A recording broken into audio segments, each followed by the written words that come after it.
Assalamualaikum warahmatullahi wabarakatuh. Dalam video kali ini, saya dan teman-teman akan mempresentasikan mengenai materi dalam manajemen pondok pesantren. Dan materi yang akan kami bahas yaitu mengenai manajemen pembiayaan dan sarana prasarana dalam lembaga pondok pesantren. Sebelum menuju materi, saya akan memperkenalkan terlebih dahulu teman-teman saya yang akan membahas mengenai materi tersebut. Yang pertama yaitu ada saya sendiri, Friska Ferdaliana. Yang kedua yaitu ada Maulidia Hasanah. Dan yang ketiga yaitu ada Hasanuddin. Kami dari Manajemen Dakwah UIN Sunan Gunung Jati Bandung, semester 6. Baik, langsung saja kepada materi. Materi pertama yang akan saya bahas yaitu mengenai manajemen pendidikan sarana dan prasarana. Yang pertama yaitu hakikat manajemen pembiayaan. Salah satu unsur yang sangat penting dalam lembaga pendidikan adalah adanya manajemen pembiayaan. Karena dalam pengertiannya sendiri, manajemen pendidikan merupakan segenap kegiatan ataupun perencanaan yang di dalamnya mengatur mengenai pengelolaan keuangan, penggunaan dana, dan pertanggungjawaban dana di sekolah ataupun pondok pesantren. Adapun kegiatan yang ada di dalam manajemen pembiayaan pendidikan meliputi 3 hal. Yang pertama yaitu penyusunan anggaran, yang kedua yaitu pembukuan, yang ketiga yaitu pemeriksaan, serta yang keempat yaitu mengalokasikan dana tersebut untuk kegiatan dalam sebuah lembaga pendidikan. Jadi dapat disimpulkan bahwa manajemen pembiayaan merupakan kepengurusan mengenai dana keuangan yang semuanya itu dimulai dari perencanaan, pengelolaan, pelaksanaan, serta pertanggungjawaban dan pemeriksaan dana tersebut untuk berlangsungnya sebuah pendidikan. Yang kedua yaitu hakikat manajemen sarana dan prasarana. Manajemen sarana dan prasarana dapat diartikan sebagai proses kerjasama pendayagunaan semua unsur yang ada di dalam lembaga pendidikan secara efektif dan efisien. Manajemen sarana dan prasarana pendidikan bertugas menjaga dan mengatur sarana dan prasarana agar dapat memberikan kontribusi pada proses pendidikan secara optimal. Dan kegiatan ini pun meliputi perencanaan, pengawasan, pengadaan, penyimpanan, inventarisasi, serta penataan ruang. Sarana dan prasarana pendidikan dalam lembaga pendidikan Islam ataupun pondok pesantren dikelola dengan sebaik mungkin dengan mengikuti beberapa hal kebutuhan sebagai berikut. Yang pertama yaitu lengkap, yang kedua yaitu bersih dan rapi, yang ketiga yaitu kreatif, inovatif, dan bervariasi, yang keempat yaitu memiliki jangka waktu yang panjang melalui proses perencanaan, dan yang kelima yaitu memiliki tempat khusus untuk program kegiatan sosial religius seperti musola dan masjid. Jadi dapat disimpulkan bahwa manajemen sarana dan prasarana dalam sebuah lembaga pendidikan itu sangat penting karena hal tersebut dapat menunjang berlangsungnya sebuah lembaga pendidikan. Baik, presentasi dari saya akan dilanjutkan mengenai pengelolaan manajemen pembiayaan pada pondok pesantren yang akan dibahas oleh Saudara Hasan. Sebelumnya saya ucapkan terima kasih kepada teman saya yang telah menyampaikan materi sebelumnya. Di sini saya akan menjelaskan materi selanjutnya tentang pengelolaan manajemen keuangan pesantren. Kenapa hari ini pengelolaan keuangan manajemen pesantren sangatlah begitu diperlukan di pesantren. Nah, salah satu bagian terpenting dalam manajemen pesantren adalah pengelolaan keuangan. Dalam suatu lembaga, termasuk pesantren, pengelolaan keuangan sering menimbulkan permasalahan yang serius bila pengelolaannya kurang baik. Di pesantren, pengelolaan keuangan sebenarnya tidak begitu rumit, sebab pesantren merupakan lembaga swadana yang tidak memerlukan pertanggungjawaban keuangan yang terlalu pelik kepada penyandang dananya. Namun demikian,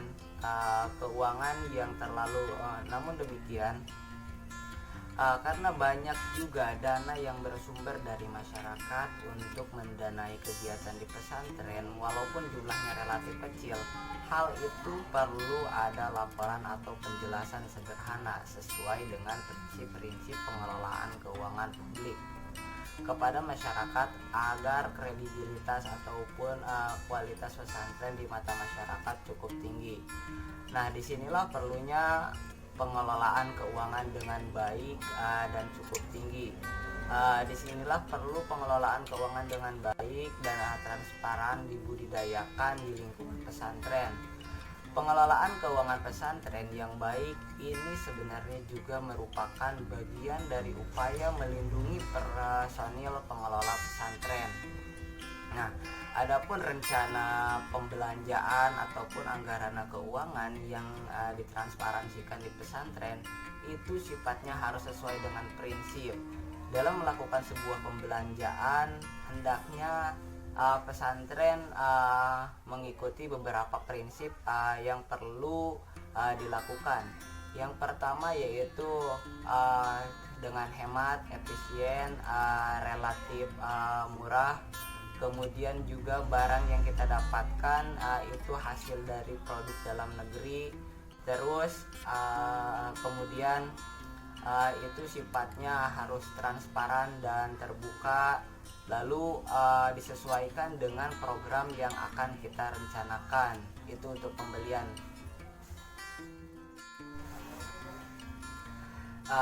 Selanjutnya pembahasan mengenai rencana anggaran pendapatan dan belanja pondok pesantren. Implementasi dari prinsip-prinsip yang di atas, sebetulnya kita juga memaknai bahwasannya pesantren itu tidak hanya memerlukan pembiayaan ataupun fasilitas yang ada dari memanfaatkan fasilitas yang dari pemerintah saja, tetapi di sini ada sebuah kontribusi dari masyarakat luar, baik itu dari wirausaha maupun pengindustri, agar kemajuan pesantren itu dapat berkembang secara pesat. Ada baiknya pesantren itu mengelola sistem keuangan ataupun merencanakan sebuah anggaran pendapatan, yaitu dengan membuka ataupun membuat organisasi yang mana organisasi ini beranggotakan komite baik dari orang tua, wali orang tua, kemudian para ilmuwan ataupun para ulama, serta orang-orang ataupun tokoh-tokoh masyarakat yang lainnya.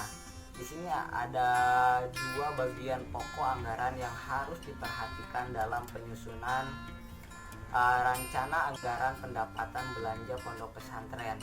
Yang pertama yaitu rencana sumber atau target penerimaan atau pendapatan dalam 1 tahun yang bersangkutan, termasuk di dalamnya keuangan bersumber dari kontribusi santri, sumbangan dari individu atau organisasi, sumbangan dari pemerintah, dari hasil usaha.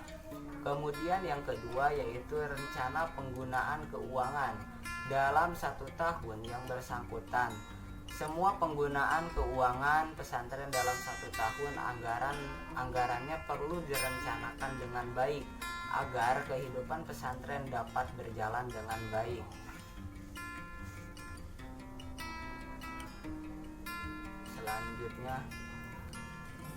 Selanjutnya dengan dasar ataupun regulasi keuangan pesantren, hendaknya pesantren memegang teguh pada penyusunan yang sesuai dengan langkah-langkah sebagai berikut. Yang pertama yaitu menginventarisasi rencana yang akan dilaksanakan. Kemudian yang kedua, menyusun rencana berdasarkan skala prioritas pelaksanaannya. Yang ketiga, menentukan program kerja dan rincian program. Dan yang keempat, menetapkan kebutuhan untuk pelaksanaan rincian program. Yang kelima, menghitung dana yang dibutuhkan. Kemudian yang keenam, menentukan sumber dana untuk membiayai rencana. Kemudian lanjut, yang terakhir yaitu pertanggungjawaban keuangan pesantren.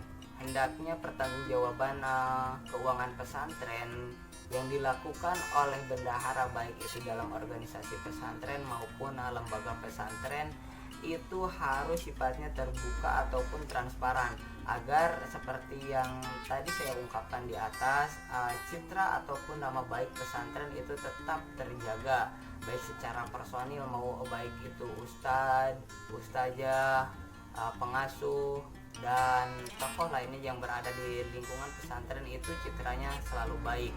Nah, untuk pertanggungjawaban keuangan pada pondok pesantren, hendaknya seorang bendaharawan mengikuti 4 langkah.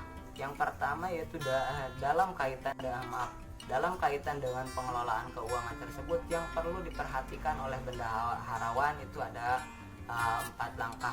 Yang pertama yaitu pada setiap akhir tahun, anggaran bendahara harus membuat laporan keuangan pada komite ataupun majelis pesantren untuk dicocokkan dengan rencana anggaran pesantren. Yang kedua yaitu laporan keuangan tersebut harus dilampiri bukti-bukti pengeluaran yang ada. Yang ketiga, kwitansi atau bukti pembelian atau bukti penerimaan dan bukti pengeluaran lain. Yang keempat, neraca keuangan juga harus ditunjukkan untuk diperiksa oleh tim penanggung jawab keuangan dari komite pondok pesantren. Mungkin hanya sampai di situ materi yang bisa saya sampaikan. Mohon maaf atas segala keterbatasan dan segala kekurangannya. Selanjutnya saya kembalikan kepada teman saya. Baik, lanjut kepada materi selanjutnya, yaitu ruang lingkup manajemen sarana dan prasarana pesantren. Ruang lingkup manajemen sarana dan prasarana pesantren setidaknya meliputi 4 hal pokok. Untuk yang pertama yaitu perencanaan, yang kedua pengadaan, yang ketiga perawatan, dan yang keempat yaitu inventarisasi. Nah, untuk yang pertama yaitu perencanaan. Perencanaan di sini dapat dipandang sebagai suatu proses penentuan dan penyusunan dan kegiatan-kegiatan yang akan dilakukan pada masa yang akan datang secara terpadu dan sistematis dalam rangka untuk mencapai tujuan yang telah ditetapkan sebelumnya.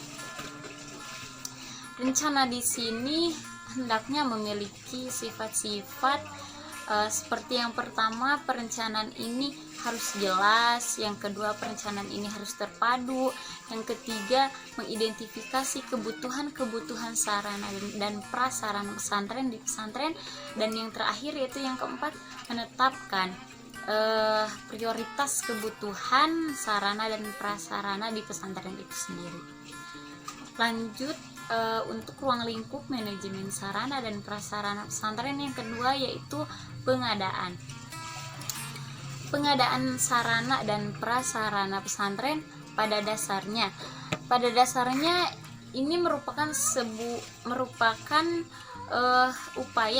upaya untuk merealisasikan pengadaan perlengkapan yang telah ditetapkan, yang telah disusun sebelumnya.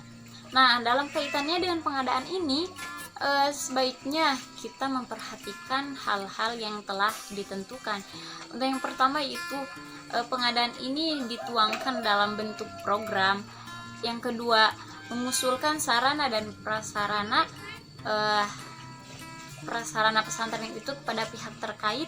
Yang ketiga, mengadakan sarana dan prasarana pesantren itu sesuai dengan prioritas dan kemampuan pesantren itu sendiri.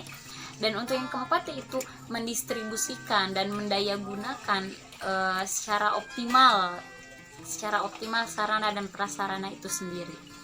Nah, untuk ruang lingkup manajemen sarana dan prasarana pesantren yang ketiga yaitu perawatan.